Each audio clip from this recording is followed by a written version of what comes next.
Bueno, entonces nuevamente buenas noches, agradecerles su puntualidad, su participación y pues a los estudiantes que más adelante vean esta grabación, pues igualmente expresarles un cordial saludo. Hoy es nuestra última clase de este curso de Fundamentos de Administración Pública, entonces lo que vamos a hacer hoy es hacer como un recorrido general de todo lo que hicimos en el curso, mirando un material de apoyo que yo les cargué en el campus virtual, en el aula, en donde pues traté de resumir, digamos, de la mejor manera posible los elementos más relevantes de cada una de las temáticas. Entonces la idea hoy es hacer como un repaso de esos temas y que ustedes puedan observar ese material, quienes de pronto no lo han observado todavía, y digamos se aterrizan a cuáles son los elementos digamos, más relevantes ahí. Esto es importante porque pues de aquí van a salir digamos las preguntas de la evaluación final, que como ustedes saben corresponde al 40% de la nota. Esta evaluación final es la que más peso evaluativo tiene y se realiza de manera de selección múltiple con única respuesta. Si son preguntas cerradas con única respuesta, y la idea es que ustedes pues puedan pues, estar lo mejor preparados posible para esa evaluación. Entonces aquí me están dando. Listo, Sandra, buenas noches, bienvenida a esta última clase que tenemos. Buenas noches, Buenas profe, noches, profe, gracias. gracias. Entonces,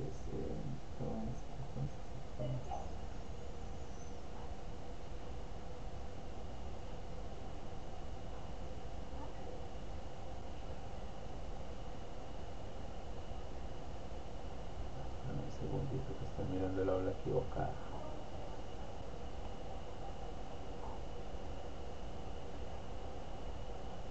Les voy a compartir pantalla, me confirman por favor si observan, regálame un segundo, ya compartimos. Listo, ¿están observando ahí? Sí, Sí, listo. Entonces, la idea es que, como les decía, podamos observar un poco el material de estudio. Entonces, ustedes van aquí a contenidos y actividades, van a encontrar en el material de consulta una carpeta con los links de la primera unidad, de la segunda unidad y de la tercera unidad. Aquí van a encontrar todo el material de apoyo que, pues, digamos, puede serles más relevante para que ustedes aborden las temáticas que se están realizando. La idea es que pues ustedes exploren todo este material, obviamente lo observen y eh, digamos puedan contextualizar. Sin embargo, aquí yo dejé en este link un documento que se llama material de resumen. Y este material, como su nombre lo dice, pues no es más que eso, un resumen que les hice, digamos, en donde abordé los elementos más relevantes a manera muy concreta para que ustedes de pronto pudieran organizar un poco mejor sus ideas y tener un documento que les permita de pronto estudiar con una mayor comodidad esos elementos propios del curso. Entonces vamos a mirar este documento y hacer como un repaso de las temáticas generales. Si alguno tiene alguna observación, algún comentario, algún aporte que realizar, pues con toda libertad puede abrir su micrófono y pues exponer o comentar lo que considere pertinente. Listo, no hay necesidad de estar levantando la mano. De por sí, como estoy compartiendo pantallas, va a ser difícil de pronto poder observarlo. Eh, entonces con toda libertad ustedes lo observan. Listo. Entonces, eh,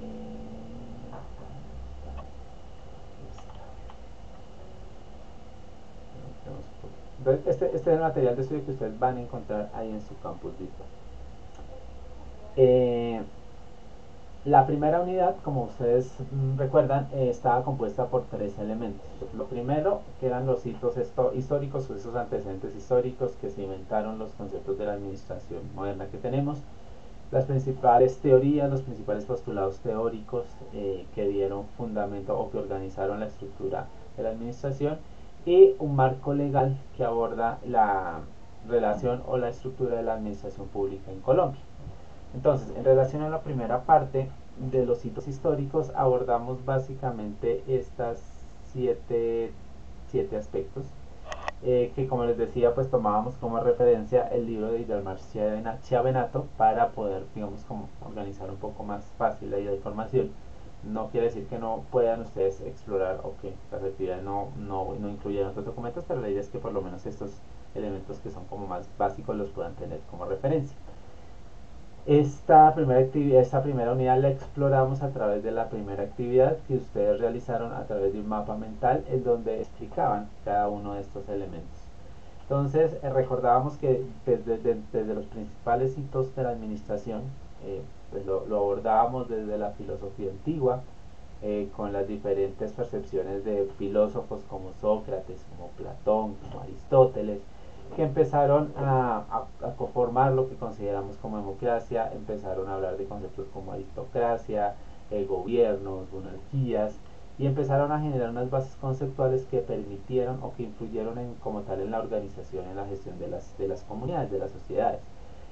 Encontramos dos organizaciones que me parecen fundamentales a lo largo de la evolución de nuestras sociedades modernas, que son la iglesia en términos generales, no solo la iglesia católica, pero digamos desde una perspectiva un poco occidentalizada, pues nos centramos a la iglesia católica y a las organizaciones militares. ¿Sí? Estas fueron dos instituciones que fueron esenciales dentro del desarrollo de la comunidad. Ustedes recuerdan desde las perspectivas históricas cómo la iglesia tuvo un rol relevante, si nos vamos a nuestra historia desde los procesos de colonización, y que aún siendo un estado laico, pues la iglesia católica tiene una relevancia importante dentro de la sociedad. Entonces, esas estructuras nos dan unos elementos claves en relación a las estructuras jerárquicas, en relación a la administración de recursos, en relación a la articulación con diferentes elementos de control que se implementaron posteriormente en las diferentes organizaciones en la administración pública. Y obviamente pues todo lo que tiene que ver con las organizaciones militares. ¿Sí? Ustedes saben que nosotros como sociedad nos hemos desarrollado gracias, o más bien más que gracias, eh, como consecuencia de todos esos conflictos militares que hemos tenido como civilización. Entonces todas esas manifestaciones militares, no solo de la Primera y la Segunda Guerra Mundial, sino desde esas primeras comunidades que tuvieron una serie de guerras y conflictos que resolvieron a través de la violencia, permitieron que esas estructuras militares tuvieran unas características muy propias para que obviamente sean más eficientes, para que sean más contundentes dentro del arte de la guerra. Acá se hace referencia a Sun Tzu, por ejemplo, eh, dentro de la importancia del arte de la guerra, que es un libro que se documenta ahí, y principalmente entender cómo estas estructuras jerárquicas, esas organizaciones, la importancia de la disciplina, permiten estructurar una organización eficiente. ¿Sí? Gracias a eso, la organización que pueda, o la organización militar que pudiera organizar esos elementos de mejor manera, pues iba a ser mucho más eficiente en la guerra. Y empezar a mirar algunos elementos ya propios de la evolución social, como civilización moderna. Y encontramos la revolución industrial, las dos revoluciones industriales, que dieron como tal un impulso o un crecimiento exponencial al desarrollo económico, a la producción en masa, al desarrollo de las fábricas. Esto como tal empezó a condicionar muy directamente todo lo que nosotros consolidamos como administración, porque pues es a través de aquí que se empiezan a estructurar una serie de protocolos y herramientas que permiten hacer más eficiente la administración en aras de ese boom o de ese desarrollo industrial. De aquí surgen lo que conocemos como economías liberales, que se basan como tal en la libre competencia, en la economía de mercado, y que ante una competencia libre, pues obviamente todas las empresas buscan sus mayores capacidades de eficiencia y eficacia dentro de los recursos para lograr posicionarse en una mayor ubicación dentro del mercado. Entonces eso genera una serie de teorías que ya vamos a mirar ahorita y que hacen parte de la segunda parte de esta unidad, que permiten explicar, según también esa realidad histórica, cómo se fue cómo se fueron incluyendo diferentes elementos propios de las teorías en esos procesos de la administración. Aquí estamos hablando de la administración en general, ¿no? Pero pues obviamente la administración pública es parte central de la administración porque pues desde que se consolidan los estados modernos, hacia el siglo XVI, empezamos a tener y hablar ya de como tal de elementos públicos, de administración pública, de gestión pública, que son el tema que nos trae a colación. Hablamos fundamentalmente de 5, 7, 8 teorías, ¿sí? 8 fundamentos teóricos que han sido como los más relevantes. En este resumen, en este cuadro resumen, yo traté de esbozar 3 factores, 4 factores más bien. ¿Cuáles son sus principales características?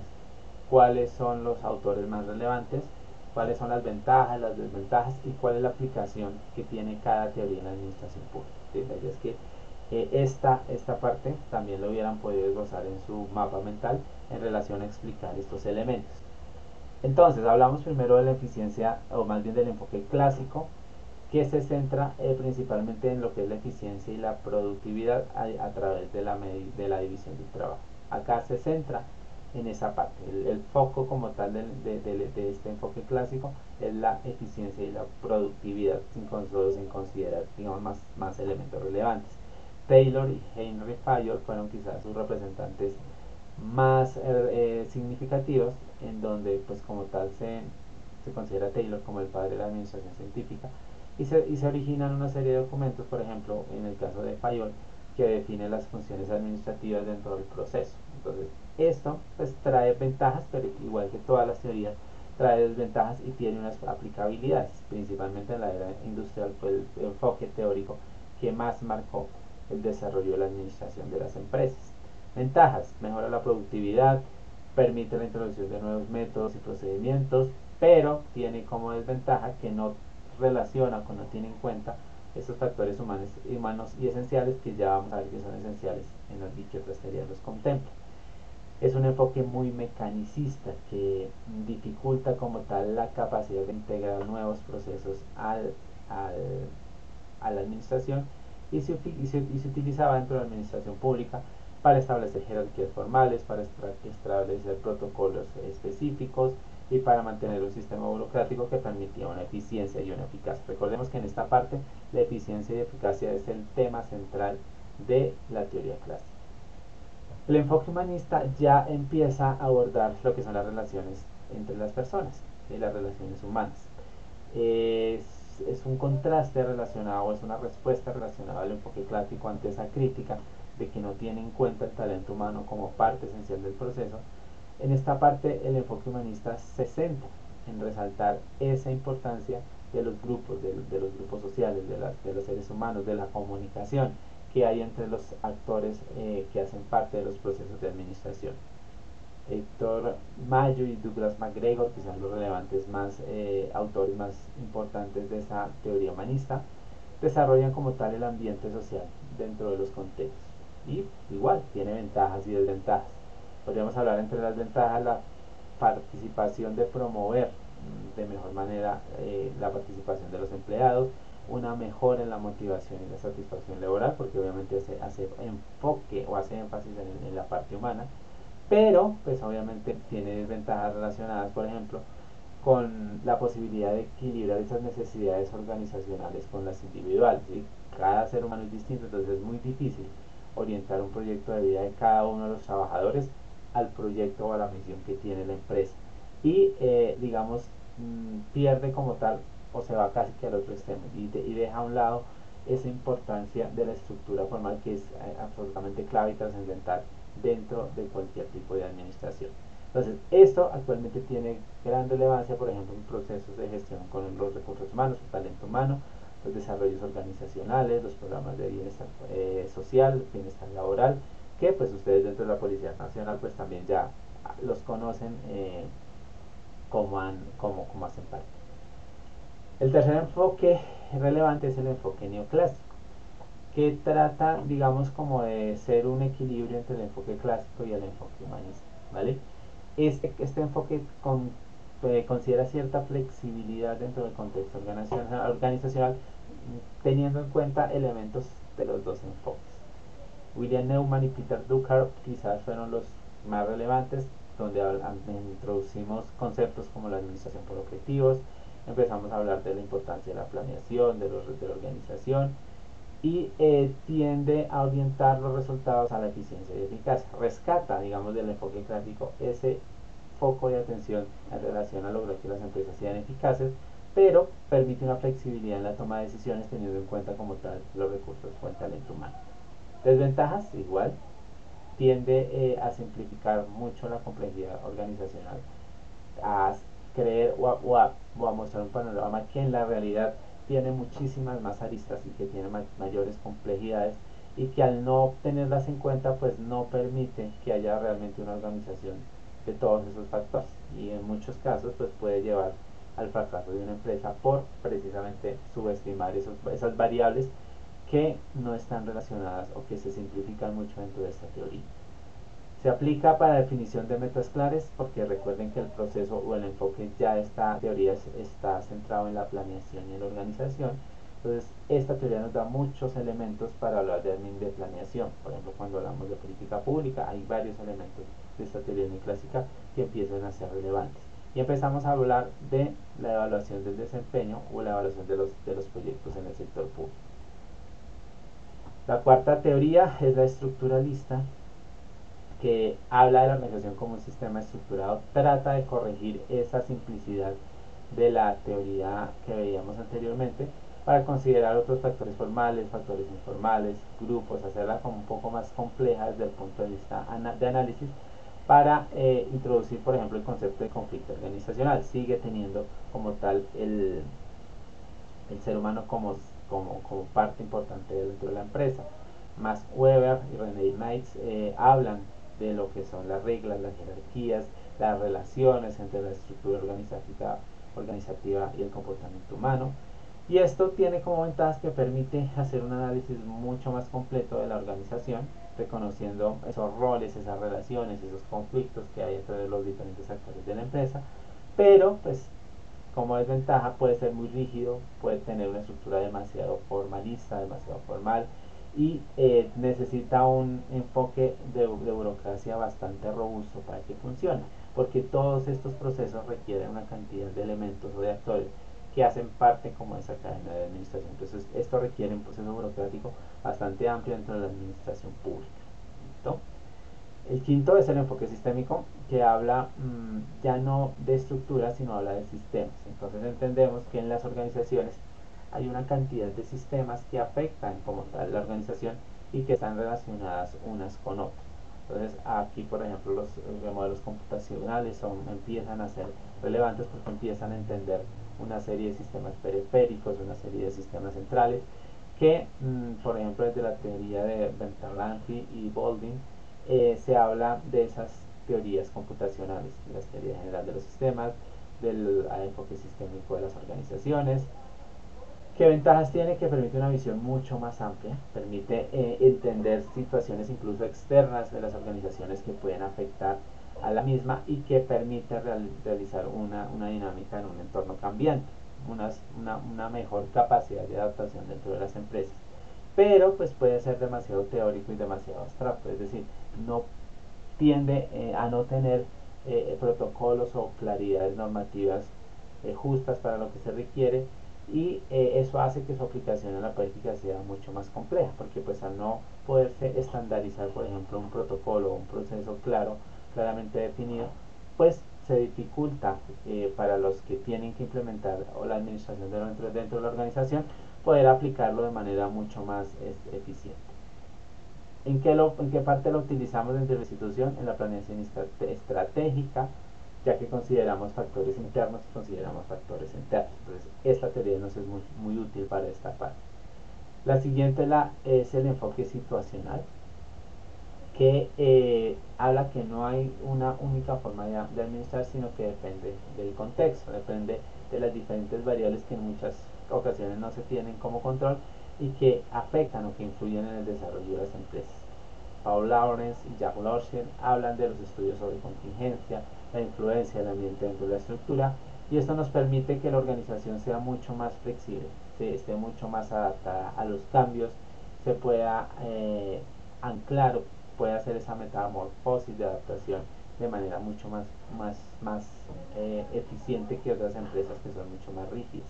Esto genera innovación, fomenta la creatividad, pero al momento de implementarlo en empresas o en estructuras muy grandes, pues tiende a complejizarse, ¿sí? Es una teoría que en empresas pequeñas funciona muy bien, pero al no haber una guía general dentro de su aplicación, pues es en una organización amplia o mucho más grande, pues empiezan a complicarse sus aplicaciones.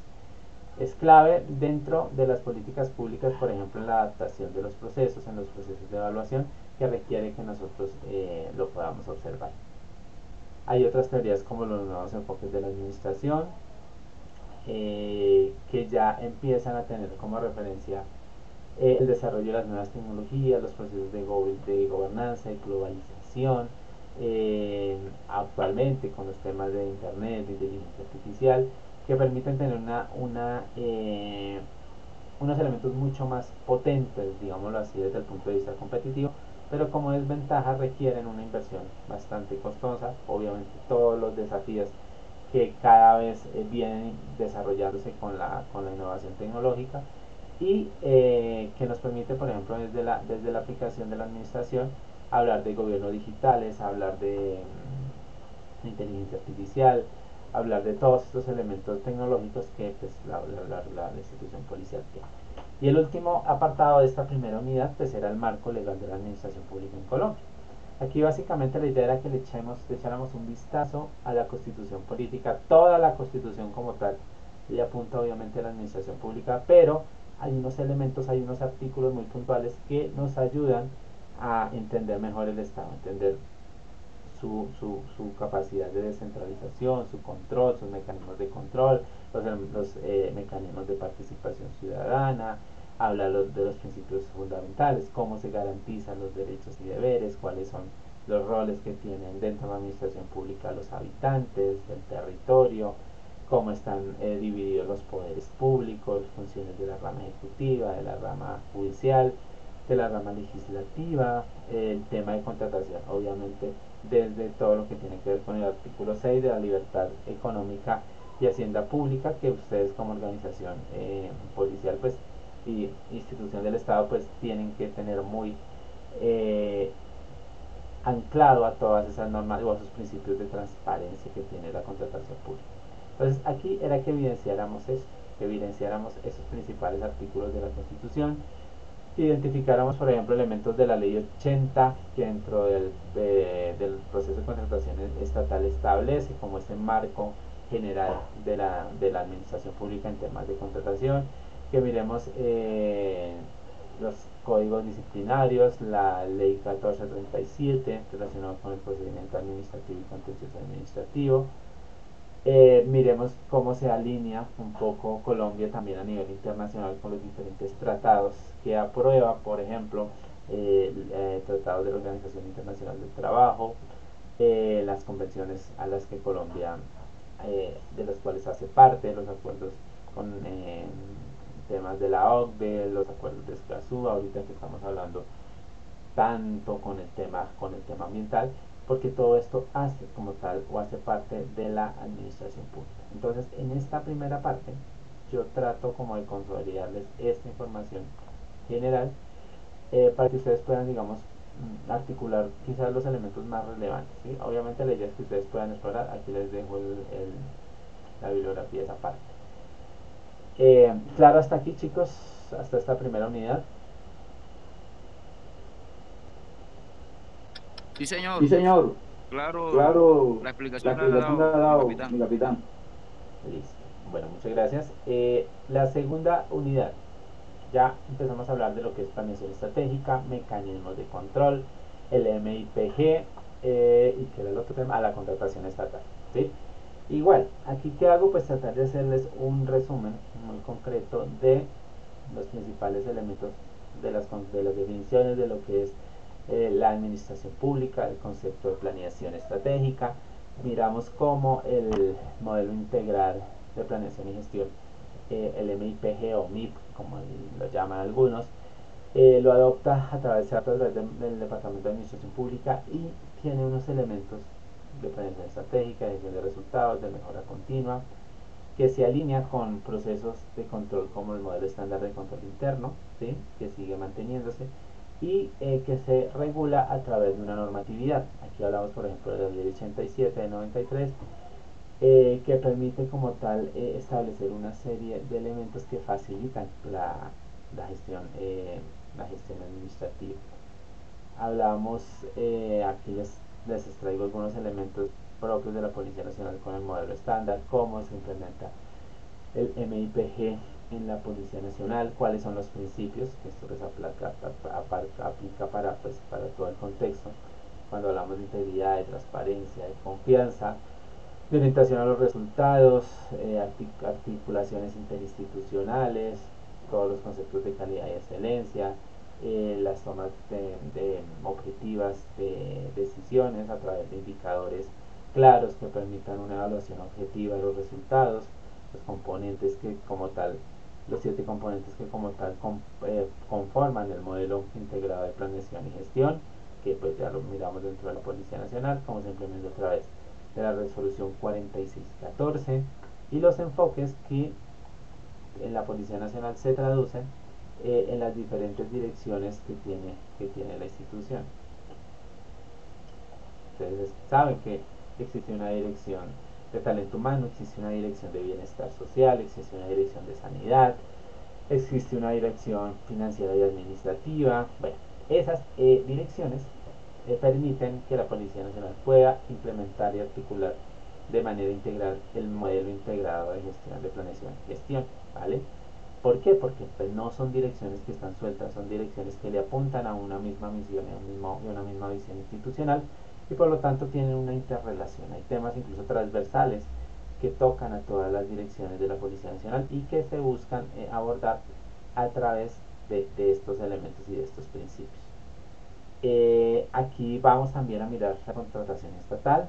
Recuerden que esta segunda unidad la exploramos a través de la actividad número 2 que correspondía a una sustentación, a una disposición que ustedes tenían que hacerle a algún grupo de familiares, amigos, compañeros, por lo menos 2 personas, a quienes ustedes les explicaran todos estos temas que estamos hablando aquí desde la comprensión y pues desde lo que ustedes entendieron y desde la realidad institucional.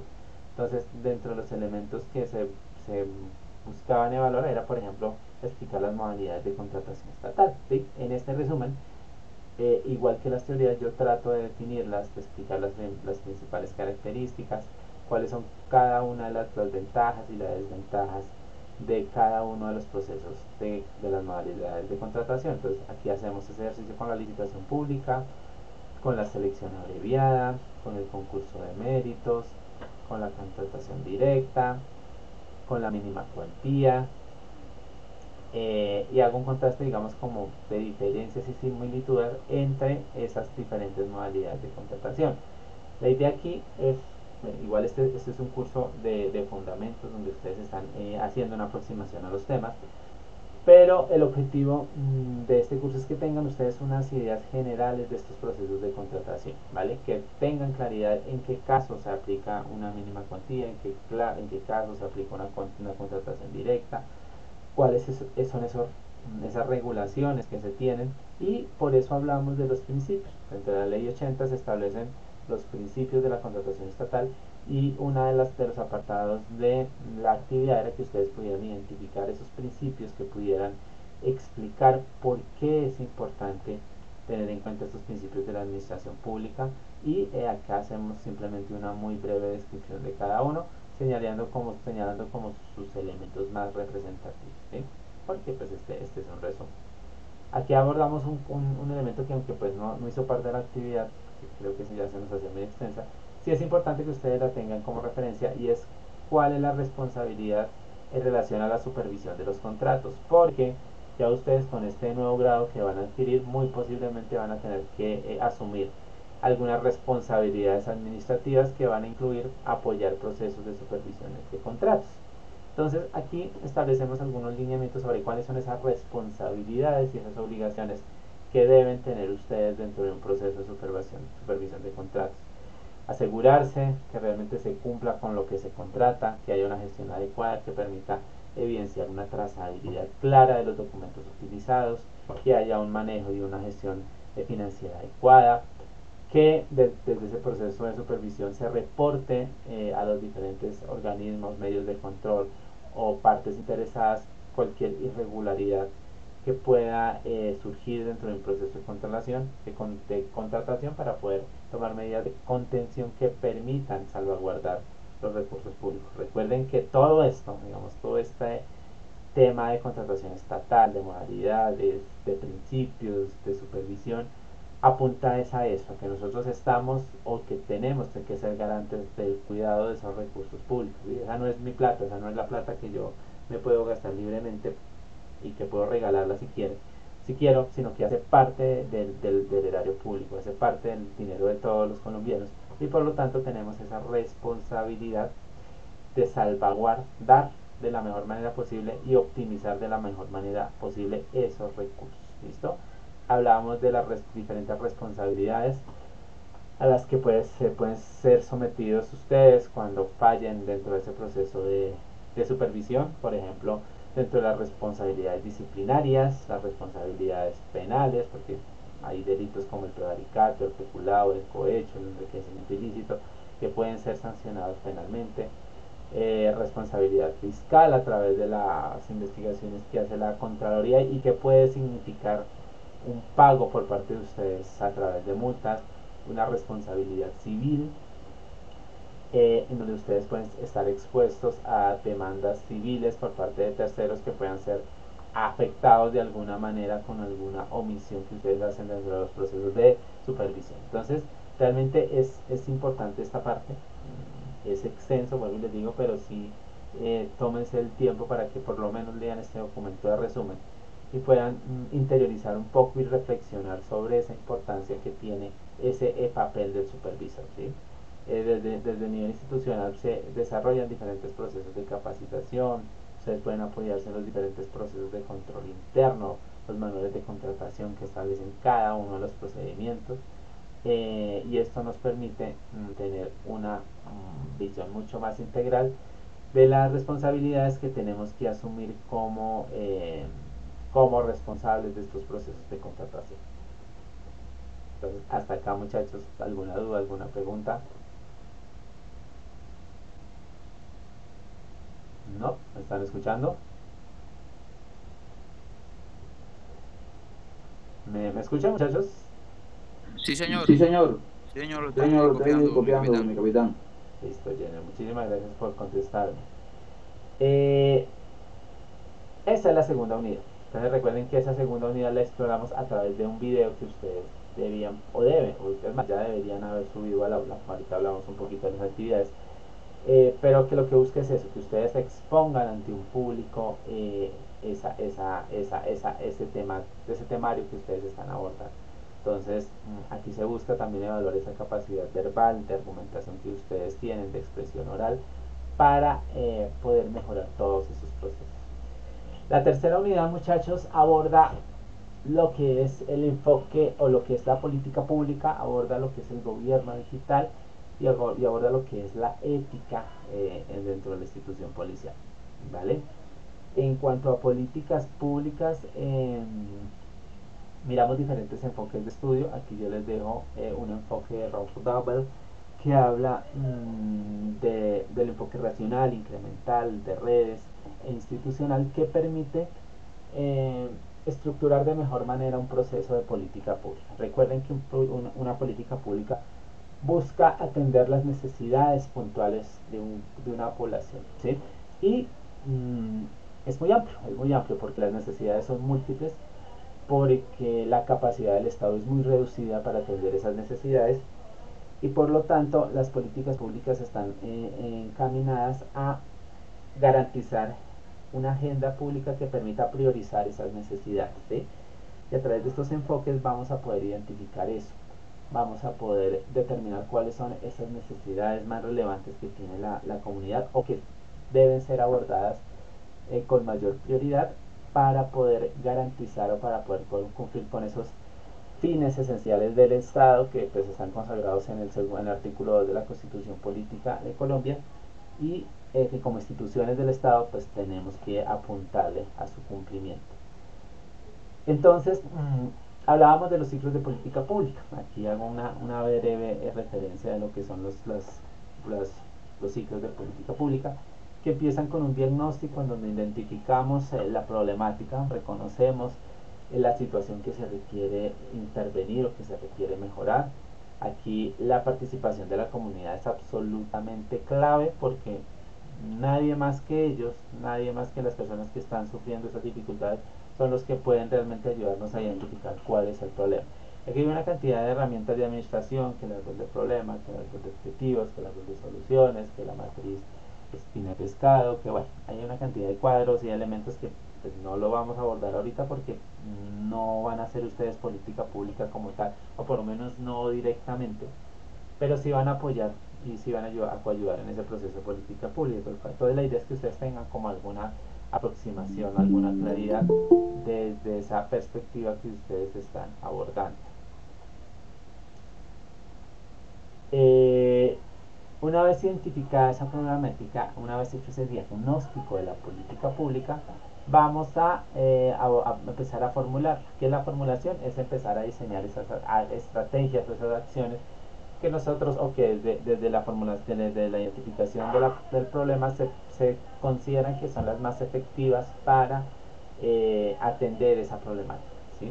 De ahí vamos al tercer punto, que es la toma de decisiones, es decir, seleccionamos cuáles pueden ser esas estrategias o alternativas que pueden ser más eficientes y efectivas. Recuerden que aquí hay que tener en cuenta los dos conceptos, porque también tenemos que tener en cuenta la capacidad que tiene el Estado para poder implementar esas estrategias, que esté dentro de las realidades financieras y de las capacidades institucionales que tiene el Estado, y se implementan esas estrategias y se aplican en la población, se aplican en la política y hacemos un proceso de evaluación que nos permita identificar cuáles son esas dificultades, esas falencias, esos aciertos de la implementación de esas estrategias para poder nuevamente identificar nuevos problemas, identificar evolución de esos problemas, formular y nuevamente continuar con el ciclo. Por eso se habla de un ciclo de políticas públicas, ¿sí? Porque no finaliza en una etapa, no es decir, hice estas estrategias, las presenté y listo, resuelto el problema y me desentiendo.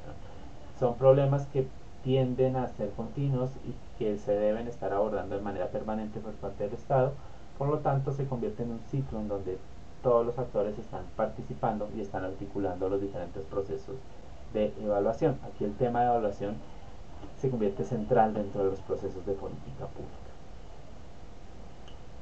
Aquí explicamos muy brevemente cómo se hace una formulación de política pública, que es quizás uno de los elementos que más participación tienen ustedes dentro de la Policía Nacional, en relación a cómo se hace el diagnóstico, cuál es la definición de los objetivos, el diseño de estrategias, el plan de acción, los mecanismos de seguimiento y evaluación, que son claves, sobre todo al momento de poder establecer unos indicadores objetivos que permitan medir realmente los resultados, y algunas recomendaciones relacionadas con la participación ciudadana, el enfoque de los derechos, la sostenibilidad de las políticas públicas, pensando en que pues obviamente son a largo plazo, la intersectorialidad, que habla de que involucra diferentes actores. Ustedes saben, por ejemplo, que el problema de la inseguridad no es solo de la policía, ¿sí? Hay muchos actores que tienen relación con eso, las administraciones municipales, el sector privado, ¿sí? Entonces, esa intersectorialidad es fundamental dentro de los procesos de política pública, y basar las decisiones en datos, en cifras, en análisis, en evidencia científica, y no en supuestos o en ideologías políticas, que a veces es donde empiezan a fallar las políticas públicas. ¿Listo? El otro tema de esta última unidad es la administración pública digital. Aquí básicamente vamos a identificar cuáles son esas características de la gobernanza digital, como se habla en algunos contextos, cómo el ciudadano se convierte en el centro de atención o el centro de abordaje de esta política digital, porque todos los elementos de implementación de las TIC busca como tales, busca mejorar e impactar de mejor manera, llegar de mejor manera a los ciudadanos para lograr una administración y un servicio mucho más eficiente. Entonces esto está ligado también con los procesos de transparencia y participación ciudadana y nos basamos pues obviamente en datos que permitan hacer un análisis y una planificación adecuada de esos procesos. ¿Sí? Algunos ejemplos del uso de las tecnologías de la informática y la comunicación. Hablamos, por ejemplo, de la digitalización de procesos administrativos que facilitan los procesos, que rompe, digamos, barreras de tiempo, de distancia, permite que lleguen a cualquier lugar del país los servicios que se ofertan por parte de la institución policial, las plataformas de servicio en relación a la atención de PQR, por ejemplo, a la realización de trámites, de solicitudes, por ejemplo, el certificado de antecedentes penales, ¿sí?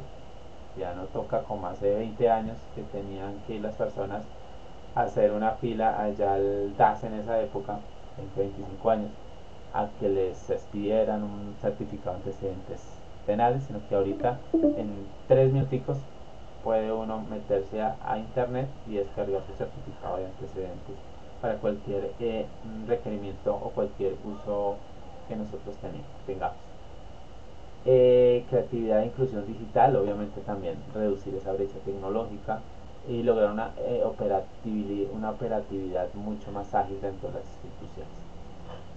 Hablamos del gobierno electrónico, los servicios, la gobernanza, la transparencia, todos los beneficios, pero también todos los desafíos que tiene como tal la administración pública. Todo acá tenemos que mirarlo con esa perspectiva. Aquí no podemos tomar los temas desde una perspectiva maniqueísta en donde o es bueno o es malo, sino todo tiene diferentes usos, diferentes potencialidades, diferentes desafíos para su implementación, y pues este gobierno electrónico la gobernanza perdón, la gobernanza electrónica no deja de ser una excepción, ¿sí? No va a ser la excepción. Entonces, la capacitación del personal, por ejemplo, la resistencia que puede haber por parte de algunos actores en relación a la implementación de estos servicios, todo esto hace que pues, se tenga que hacer un análisis mucho más objetivo dentro del tema, por ejemplo ahorita con el tema de administración pública. Y el último tema que estamos nosotros abordando es el de ética. En esta parte hablamos cómo la ética se convierte en eje central dentro de todos los procesos de administración pública. En la sesión anterior pues veíamos algunos ejemplos de casos de corrupción y miramos cómo la ética jugaba un papel importante en eso, que fueron situaciones fallas dentro del control administrativo, de los procesos de control de las instituciones que generan como tal esos elementos. Pero tener como referencia que la ética nos permite fortalecer esa confianza con la ciudadanía, que en el caso de ustedes como institución policial es fundamental esa confianza, ¿sí? Promueve un desarrollo sostenible, previene obviamente la corrupción, incrementa como tal la eficiencia dentro de la administración pública y aterrizan una serie de elementos que ustedes desde la misma escuela de formación empiezan a recibir, ¿sí? En la clase anterior yo les decía o los invitaba más bien a recordar cómo desde sus procesos de formación en la escuela, cuando se estaban formando como patrulleros de la Policía Nacional, ustedes tenían que aprenderse el código de ética policial y tenían que narrarlo, repetirlo, aprendérselo de memoria.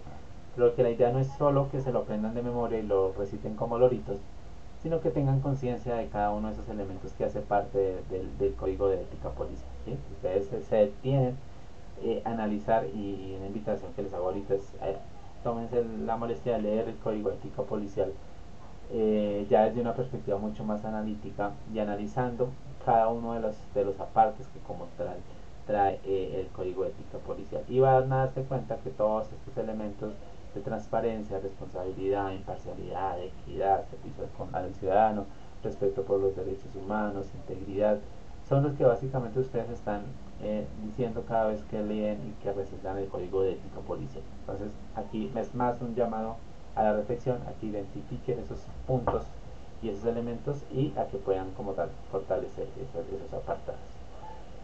¿Dudas? ¿Preguntas, muchachos? Este es un resumen así muy a vuelo de pájaro del curso, pero pues me interesaba que tuvieran conocimiento de este documento para que pues lo puedan consultar y puedan, digamos, repasar un poco más fácil pensando en su, eh,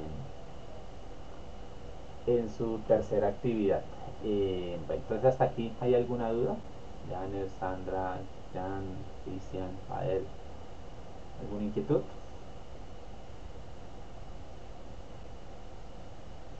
¿Me están escuchando?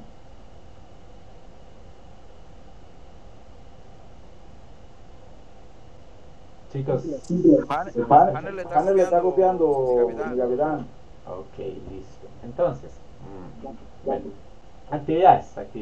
Por favor, a estas alturas ya era para que hubieran ustedes entregado las dos primeras actividades. Vuelvo y les digo, no es que haya una fecha límite semanal.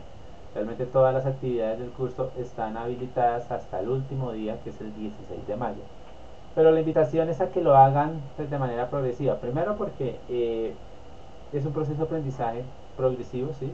Si ustedes se dan cuenta, la estructura del curso está diseñada para que ustedes, a medida que van avanzando en las unidades, vayan teniendo unos elementos más críticos para poder hacer su análisis. Entonces, la idea es que pues primero hubieran entregado su actividad 1, después hubieran leído el contenido de la unidad, hubieran entregado su actividad 2, y después de desarrollar esas actividades hayan hecho un repaso juicioso, hubieran revisado la unidad 3 y pues se hubieran preparado para presentar su tercera actividad, ¿sí? Entonces, los invito, es más una invitación, una sugerencia, a que no dejen para la última semana presentar sus actividades, y eso tiene varias razones. Primero, porque ya me va a ser imposible darles algún tipo de oportunidad para de pronto corregir, para de pronto mejorar la calificación, para de pronto que es que el link no me funcionó y me envié el documento equivocado, porque pues ya la última semana voy a estar, digamos, dedicado a calificar, a cerrar, a enviar, a entregar informes. Aquí desde la parte docente también hay una serie de actividades administrativas que tenemos que cumplir para el cierre de los cursos, entonces pues no vamos a poder o no me va a poder dedicar exclusivamente a esa parte. Entonces, si ustedes dejan para la última semana entregar todas las actividades, pues difícilmente van a poder tener esa posibilidad. Y lo segundo, porque se han presentado casos, muchachos, en donde hay un inconveniente técnico, se me bloqueó el usuario, se me bloqueó la contraseña, me trasladaron y yo no tenía conocimiento de a dónde llegué, no hay señal. Y pues muchachos, ya una vez cerrada la fecha no hay absolutamente nada que hacer. Han habido estudiantes que simplemente la plataforma se colapsó por precisamente el volumen de entregas que estaban haciendo y no pudo subir su actividad, y pues ahí no puedo hacer absolutamente nada por abrirles nuevos espacios, por darles más plazo, eso yo no lo puedo manejar. Entonces la recomendación es a que lo hagan con anticipación, ¿sí? Háganlo con anticipación, suban sus actividades.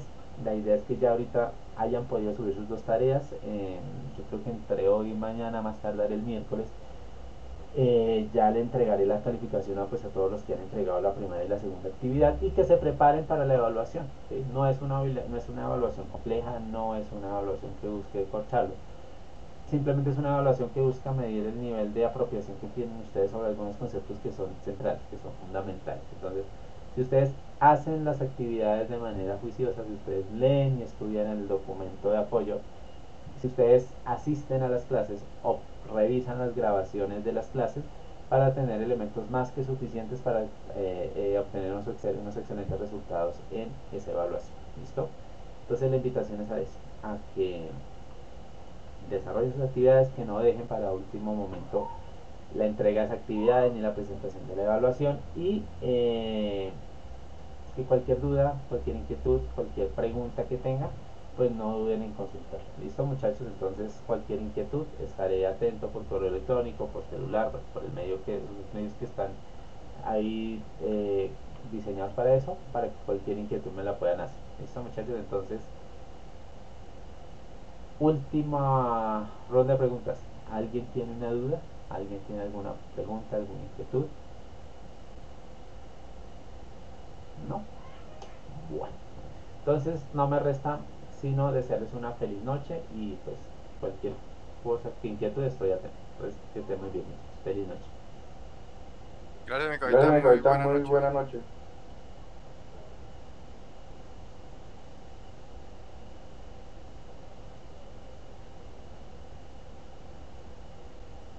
Gracias, Miguel, muy buenas Muy noches. buenas noches.